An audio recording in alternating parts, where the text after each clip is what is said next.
প্ৰিয় দৰ্শক আসাম ডক্টৰী বিশেষ অনুষ্ঠান কণ্ঠলৈ আপোনালোকক স্বাগতম জনাইছোঁ। আজি আমি আছোঁ বিশ্বনাথ চাৰিআলি আৰু আমাৰ সৈতে আছে আদিবাসী জনগোষ্ঠীৰ বিভিন্ন দল সংগঠনৰ সন্মানীয় নেতৃবৰ্গ। বিশেষতঃ 6 জনগোষ্ঠীৰ জনজাতিকৰণৰ যি তেওঁলোকৰ সংগ্ৰাম, যি ৰাজনৈতিক অধিকাৰ প্ৰাপ্যৰ যি সংগ্ৰাম, সেই সংগ্ৰাম তেওঁলোকে কৰি আহিছে আৰু সেই সংগ্ৰামখনৰ সন্দৰ্ভত আমি জানিবলৈ ইয়ালৈ আহিছোঁ। আৰু প্ৰথমতে যাব বিচাৰিছোঁ আছাৰ সভাপতি প্ৰদীপ নাগ ডাঙৰীয়াৰ ওচৰলৈ, তেখেতৰ পৰা আমি জানিব বিচাৰিম। প্ৰথমতে আপোনাক স্বাগতম জনাইছোঁ আমাৰ এই বিশেষ অনুষ্ঠান কণ্ঠৰ মাজলৈ। আমি জানিব বিচাৰিছোঁ আপোনাৰ পৰা যে এই যি জনজাতিকৰণকে আদি কৰি ৰাজনৈতিক অধিকাৰ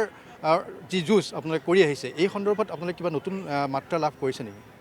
আজি আমি সদৌ অসম আদিবাসী ছাত্ৰ সন্থা হৈ পেলাই যিটো মোৰ নিজৰে সংগঠনত 22 বছৰ হৈছে এক্সপিৰিয়েঞ্চ হোৱা কাম কৰা, কিন্তু আজিলৈকে কোনো পলিটিকেল পাৰ্টিয়ে কিন্তু আদিবাসী জাতিৰ ওপৰত কিন্তু একো দৰদ বা একো সঁহাৰি একো দিয়াই নাই। সেইটোৰ কাৰণে আমি দেখা পাইছোঁ যে 22 বছৰ যদি একো কৰা নাই, একদিন বা 2 দিনত বা 22 ঘণ্টাত কি কৰিব, সেইটো এটা ডাঙৰ একদম ছাছপেচিয়ন। গতিকে আমি ইয়াত আজি সদৌ অসম আদিবাসী ছাত্ৰ সন্থা পেলাই স্পষ্ট ক'ব খোজোঁ যে বিজেপি চৰকাৰে আদিবাসীৰ লগত একো খেলেই বা ফুটবল খেল বা যিকোনো হকী খেল এইবিলাক কৰিব নালাগে। Because you have been representing to the state and to the constitution to serve the people to develop the state. সেই হিচাপত আপোনালোকে কাম কৰক। আপোনালোকে যদি সেইটো নকৰি পেলাই যদি উল্টাটো কৰে, তেতিয়াহ'লে আদিবাসী জনগোষ্ঠীয়ে আপোনালোকৰ ওপৰত এগেইনষ্টত কাম কৰিবৰ কাৰণে আমাৰ আদিবাসী ৰাইজে বাধ্য হৈ যাব। তেতিয়া কিন্তু আমাৰ আদিবাসীৰ দায় নহয় দেই, কাৰণ আমাৰ আদিবাসী জাতিয়ে কোনোদিন কাকো ঠকোৱা নাই। কংগ্ৰেছ চৰকাৰকো 15 বছৰ ঠকোৱা নাই, বিজেপি চৰকাৰকো ঠকোৱা নাই। ভোট দিম বুলি ক'লে ভোট দিলেই, কিন্তু এছ টি দিম বুলি কৈ পেলাই কিয় এছ টি দিব পৰা নাই? না বিজেপি চৰকাৰৰ এছ টি দিবৰ কাৰণে ক্ষমতা নাই নেকি? এইটোৰ কাৰণে আমি ক'ব খোজোঁ তেখেতসকলৰ যদি পাৱাৰ নাই, তেখেতসকলৰ যদি এছ টি দিবৰ কাৰণে ক্ষমতা নাই, তেতিয়াহ'লে স্পষ্ট কৰি দিয়ক। আৰু যি আদিবাসীবিলাকক এছ টি দিবৰ কাৰণে একো ক্ৰাইটেৰিয়াৰ দৰকাৰ নাই। আৰু যি ক্ৰাইটেৰিয়াৰ লাগে অলৰেডি আদিবাসী জাতিৰবিলাকৰ আছে, অলৰেডি RGIত আছে, ট্ৰাইবেল কমিশ্যনাৰবিলাকে টোটেল ৰিপৰ্ট সিহঁতৰ তাত আছে। তাৰপিছতো কিন্তু এই খেলি মেলি কৰাটো বন্ধ কৰিব লাগে আৰু অতি শীঘ্ৰে আদিবাসী জাতিক এছ টিকৰণ কৰিব লাগে। তেতিয়াহে অসমৰ মাটি কালি ভাৰতৰ বুৰঞ্জীটো ট্ৰু হ'ব আৰু এইটোহে সঁচা হ'ব। আমি আজি সদৌ অসম আদিবাসী ছাত্ৰ সন্থা হৈ পেলাই হুকিয়াই দিব খোজোঁ, এই ললিপপৰ গেম খেলিব নালাগে আমাৰ আদিবাসী ৰাইজৰ লগত। ললিপপ আমি জানো, এই ললিপপ আমি কৰিব নালাগে, নহ'লে কিন্তু নেক্সট ইলেকশ্যনতো আমি সিহঁতক ললিপপ মুখত ভৰাই দিম। এইটো কিন্তু আমি সাজু হৈ আছোঁ, হয় নে নহয়? গতিকে এই ললিপপৰ গেম ব্ৰিটিছৰ দিনৰ পৰা আমি চাই আছোঁ। গতিকে এই ললিপপ গেমটোক বন্ধ কৰিব লাগে আৰু অৰিজিনেল কাম কৰক, সেইটো আমি আবেদন জনাইছোঁ। অৰিজিনেল যদি কাম কৰে, জাতিৰ স্বাৰ্থত যদি কাম কৰে, আৰু যিটো সিহঁতে লোকসভাত যিটো বিল পাছ কৰিছে, সেই বিলটো অৰিজিনেলি ৰাজ্যসভাতো পাছ কৰক, আৰু ৰাজ্যসভাত পাছ কৰি পেলাই আলোচনা কৰি পেলাই যিটো প্ৰেচিডেণ্টৰ চহী লাগে এইটো কৰক, আৰু অসমটোক বচাওক, আৰু অসমৰ ভাৰতৰ খিলঞ্জীয়াৰ মানুহবিলাকৰ স্বাৰ্থত কাম কৰি পেলাই এছ টিকৰণ কৰক। তেতিয়াহে আমি ভাল পাম, তেতিয়াহে বুজি পাম যে বিজেপি চৰকাৰে সঁচাই যি কয় সেইটোৱে কৰে,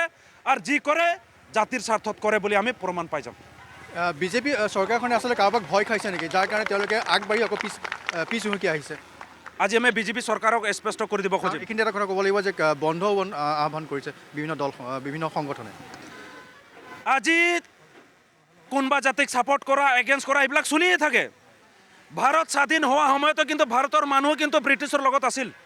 সেই বুলি ভাৰতে স্বাধীন হোৱা নাই বুলি ক'ব নোৱাৰে। বহুত মানুহে মহাত্মা গান্ধীক ছাপোৰ্ট কৰিল, বহুত মানুহে আমি গম পাওঁ নাথুৰাম গডছে নিচিনা মানুহে মহাত্মা গান্ধীক মাৰিল, যাক নেকি আজি আমি ভাৰতৰ নেতা বা যাক মানে ভাৰতৰ আমাৰ বাপুজী বুলি কওঁ। আজি তাক একদম বাপুজী বুলি মানি লৈছোঁ, তাৰপিছতো কিন্তু তাৰ এগেইনষ্টত মানুহ আছিল, তথাপিওতো ভাৰত স্বাধীন হ'ল। ঠিক তেনেকৈ বিজেপি চৰকাৰে নিজৰ ষ্টেণ্ডটো থ'ব লাগে, যোনটো জিনিয়ন কৰি দেখাব লাগে, যোনটো ৰাইট কৰি দেখাব লাগে। গতিকে এছ টিকৰণ কৰাৰ ক্ষেত্ৰত কোনোবা এগেইনষ্ট কৰিব, নকৰা নহয়। সেইকাৰণে আমি কৰি দিব খোজোঁ, আদিবাসীক এছ টি দিলে বা 6 জনগোষ্ঠীক এছ টি দিলে কোনো জাতিৰ ইয়াত ধ্বংস নহয়, কোনো জনগোষ্ঠীৰ ইয়াত এগেইনষ্টৰ কাম নহয়, কোনো জনগোষ্ঠীৰ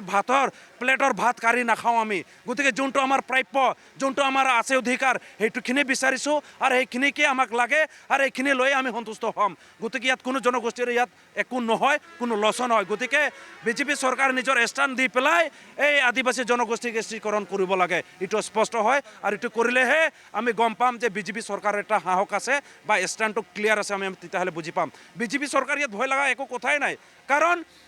সেইখিনিত ছাপোৰ্ট কৰা, এগেইনষ্ট কৰা আহিবই।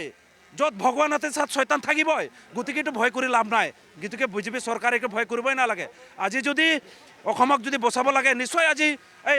MLA সমষ্টিকেইটা বাচিব আজি এছটিকৰণ কৰে তেতিয়াহে মাটি বাৰী বাচিব ট্ৰাইবেল বেল এণ্ড ব্লকৰ ক্ষেত্ৰত গতিকে সেইবিলাক মাটি বাৰী যদি বচাব লাগে তেতিয়াহ'লে আদিবাসী কোচ ৰাজবংশী এই জনগোষ্ঠীবিলাকক এছ টি কৰিবই লাগিব তেতিয়াহে বাচিব ঠিক তেনেকৈ MLA কনষ্টিটিউঞ্চি বা MP কনষ্টিটিউঞ্চি তেতিয়াহে বাচিব নহ'লে কিন্তু সেই কনষ্টিটিউঞ্চিবিলাক কিন্তু বাংলাদেশীৰ হাতত যাব একদম স্পষ্ট কথা কিন্তু এইখন গভৰ্ণমেণ্টে আপোনাৰ হিন্দু নাগৰিকত্বৰ বিলখন পাছ কৰাইছে ৰাজ্যসভাত তেওঁলোকে আনিব বিচাৰিছিলে আজি এটাই কথা বিজেপি চৰকাৰে ভয় কৰি আছে মুছলিমক একদম স্পষ্ট আৰু মুছলিম জনগোষ্ঠীক আমি বাঢ়াইছোঁ নেকি এইটো ভগৱানৰ লীলা খেলা বা চৰকাৰৰ লীলা খেলা আজি চৰকাৰে যদি সেই নীতিবিলাক নবনাল হয় আগত আজি যদি চৰকাৰে কালি পৰহি বনাইছে যে এজন মানুহে মাত্ৰ 2জন বাচ্চা কৰিব লাগে যিটো আমি চিম্পল ভাষাত কওঁ 2জন বাচ্চা কৰিব লাগে আজি সেই পপুলেশ্যন ছিষ্টেমটো কৰিলে নেকি ইমান দিন ক'ত ঘুমাই আছিল চৰকাৰে কংগ্ৰেছ চৰকাৰ বা বিজেপি চৰকাৰ ক'ত ঘুমাই আছিলে সেইবিলাক নিয়ম নীতি আগত কিয় নকৰিলে আজি ইমান পপুলেশ্যন হোৱাৰ পিছত মাত্ৰ 2জন কৰিব ক'লে মুছলিমৰ জনসংখ্যা কমাব নেকি আজি বিজেপিয়ে বাংলাদেশৰ হিন্দুক আনলি ইয়াত কৰিব পাৰিব নেকি একো কৰিব নোৱাৰে কাৰণ যিবিলাক ইয়াত অৰিজিনেল মানুহ আছে এই অৰিজিনেল চিন্তা কৰা মানুহ ইয়াতে আছে আজি যদি অসমক চিন্তা কৰা মানুহ আছে অসমক বচাৰ কাৰণে যদি কাম কৰিব অসমত থকা খিলঞ্জীয়া মানুহে কৰিব বাংলাদেশৰ পৰা আনি পেলাই অসমৰ কাৰণে কাম কৰিম যদি কৰে বিচাৰে সেইটো কিন্তু মিছা কথা এই বাংলাদেশে সদায় বাংলাদেশীয়ে কাম কৰিব গতিকে বাংলাদেশী অসমত আনি পেলাই বাংলাদেশী হিন্দুক আনি পেলাই ইয়াত অসমৰ কাৰণে কোনোদিন ভাল কাম নহ'ব একদম স্পষ্ট সেইবিলাকে ইয়াত আহি পেলাই ষড়যন্ত্ৰহে কৰিব অসমটোক ধ্বংসহে কৰিব গতিকে এইটো চিন্তা কৰিব নালাগে বিজেপি চৰকাৰ ইয়াৰে জনসংখ্যাক লৈ পেলাই তেখেতসকলে কাম কৰক বিজেপি চৰকাৰে আৰু লাষ্টিং হ'ব কিন্তু ৰাইজৰ যি দাবী ৰাইজৰ যি প্ৰতিবাদ সেই প্ৰতিবাদৰ ভাষা বুজা নাই আৰু তেওঁলোকে সেই বিলখন কেবিনেটত পাছ কৰালে লোকসভাত পাছ কৰালে আৰু ৰাজ্যসভাতো তেওঁলোকে আনিবলৈ এক চেষ্টা কৰিছিলে গতিকে আপোনালোকে আজিৰ তাৰিখত আদিবাসী ছাত্ৰ সন্থাৰ তৰফৰ পৰা আপোনালোকে কি আহ্বান জনাব চৰকাৰক আমিতো বাৰে বাৰে কৈ আছোঁ বিজেপি চৰকাৰক যে সেই বিলটো পাছ কৰাব নালাগে বা এই বিলটো আমি সদৌ আদিবাসী ছাত্ৰ সন্থা বা আদিবাসী জাতিটো আমি অপোজ কৰিছোঁ সেইটোৰ কাৰণে অপোজ কৰিছোঁ আজি দীৰ্ঘদিন ধৰি ভাৰত স্বাধীন হোৱাৰ পিছতে অসমৰ আদিবাসীবিলাক লাগি আছে এছ টি লাগে মানে কি আমাক ৰিহেবিলিটেশ্যন লাগে আমাক প্ৰটেকশ্যন লাগে আমাক এডুকেশ্যন ডেভেলপমেণ্ট লাগে আমাৰ মাটি বাৰী প্ৰটেকশ্যন লাগে আমাক আদিবাসী মাটিৰ ৰাইটছ লাগে সেইটোকে খোজাৰ কাৰণেতো এছ টি খুজি আছোঁ সেইবিলাক চলিউশ্যন নকৰি পেলাই বিজেপি চৰকাৰে যদি এই বিলটো পাছ কৰিবৰ কাৰণে খোজে তাৰ মানে কি কৰিব খুজি আছে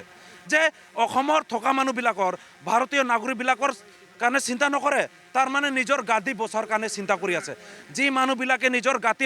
গাদী বচাৰ কাৰণে চিন্তা কৰাৰ মানুহ কিন্তু গাদী নাবাচে যিবিলাক মানুহে যিবিলাক পলিটিকেল পাৰ্টীয়ে জাতিৰ হৈ পেলাই কাম কৰে সেইবিলাক পাৰ্টীহে লাষ্টিং হয় সেইকাৰণে মানে স্পষ্ট বুজাই দিব খুজি আছোঁ বিজেপি চৰকাৰে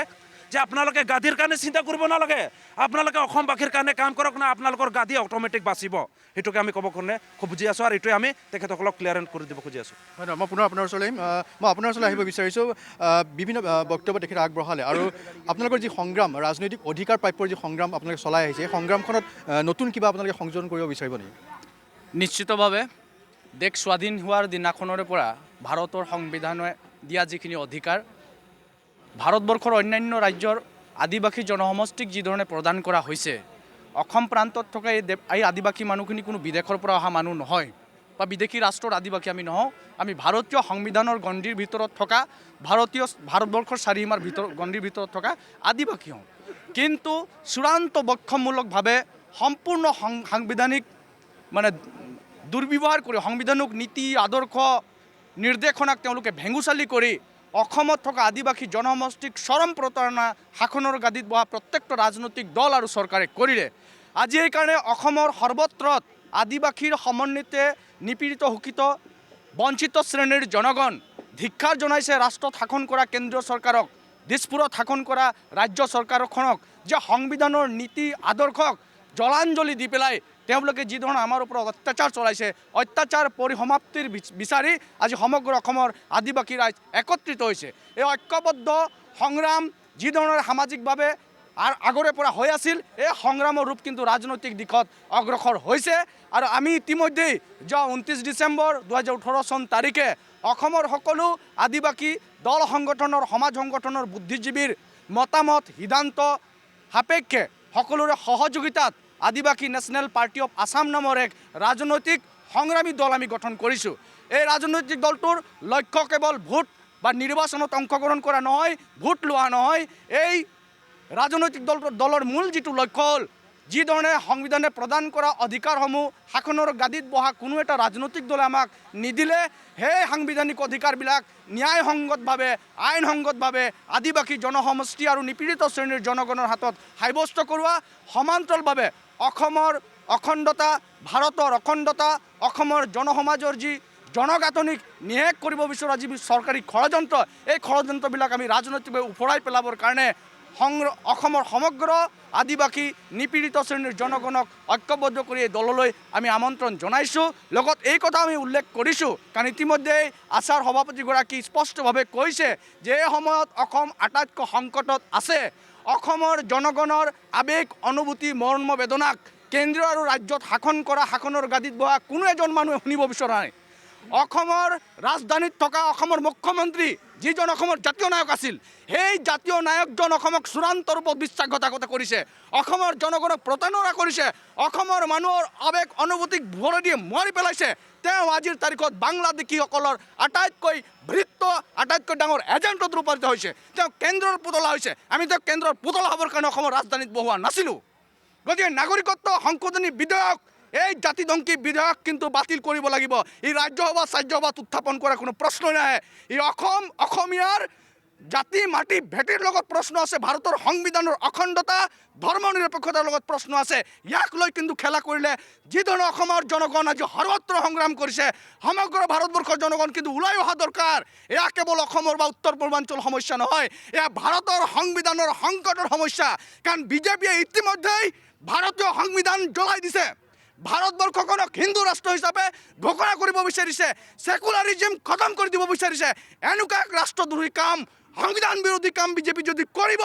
অসমৰ জনগণে আদিবাসী জনগণে নিপীড়িত জনগণ কিন্তু বিজেপিক সোধাই যে নেৰিব সেই কথাটো কিন্তু আমি খাটাংকে কৈছোঁ আমি কেৱল ৰাজনীতি কৰিবৰ কাৰণে ৰাজনীতি দল বনোৱা নাই সমাজখনক নিশেষ কৰিব বিচৰা সকলো শক্তিক আমি কিন্তু ৰাজনৈতিকভাৱে জবাব দিম ৰাজনৈতিকভাৱে তাৰ ব্যৱস্থা ল'ম তাৰ কাৰণে কিন্তু ৰাজনীতি আমি কৰিবৰ কাৰণে আগবাঢ়িছোঁ কাৰণ গণতন্ত্ৰত অন্য কোনো উপায় নাই ৰাজপথত আন্দোলন কৰিছোঁ শাসনৰ গাদীত বহা ৰাইজে এই শাসকসকল শুনক প্ৰশাসনৰ ঘৰত থকা অফিচাৰবিলাকে শুনক কিন্তু তেওঁবিলাক আমাৰ কথা শুনিবৰ কাৰণে দুইখন কাণত কিন্তু থেপি লগাই থৈছে জিভাবিলাক কাটি থৈছে মুখবিলাক নেমেলা হ'ল চকুবিলাক নেদেখা হৈছে এনেকুৱা ধৰণৰ চূড়ান্ত প্ৰতাৰণা কৰা ৰাজনীতিকসকলক অসমৰ ৰাইজে কিন্তু আগন্তুক দিনত জবাব দিব লাগিব অন্যথাই যি ধৰণৰ আজি তেওঁলোকে আমাক নিয়াস কৰিব বিচাৰিছে অনাগত দিনত অসমীয়া ভাষা অসমীয়া সংস্কৃতি অসমীয়া জাতি বুলিবলৈ ইয়াত একো নাথাকিব সেইটো কিন্তু তেওঁলোকে নিশ্চিত লৈছে আৰু বিজেপি আৰু আৰ এছ এছক কিন্তু সকীয়াই দিছোঁ স্পষ্ট ৰূপত সকীয়াই দিছোঁ আদিবাসী জনসমষ্টিক লৈ তেওঁলোকে যি বিভাজনৰ ৰাজনীতি কৰি আছে